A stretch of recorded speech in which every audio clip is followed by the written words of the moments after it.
මෙන්න හොරෙන් ජම්බු කඩනු. මැඩම් කොහෙද යන්නේ? අද බයිසිකල් සවාරියක් යනවා අපි දෙන්න. බයිසිකල් දෙක හදාගත්තා. බයිසිකල් දෙක හදාගත්තා. මේ පොපි කියන්නේ.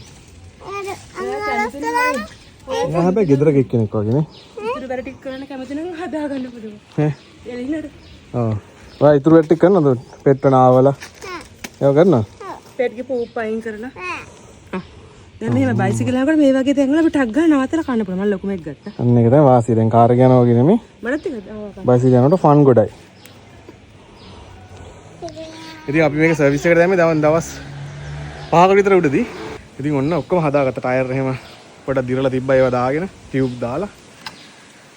දැන් ඉතින් යන්න තියෙන්නේ. අර ෆයර් තියෙනවා. දැන් ඉතින් ඊළඟ ට්‍රැවල් ටික තෙල් හම්බුනේ නැත්තම් බයික් එක තමයි.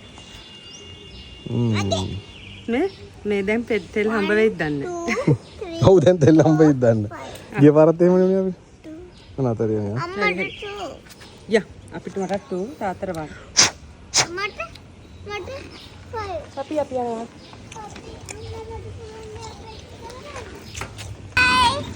Bye papi.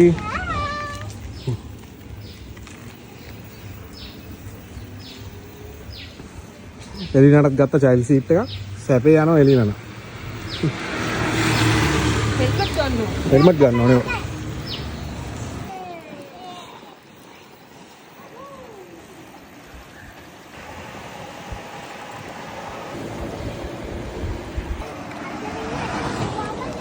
It's fun.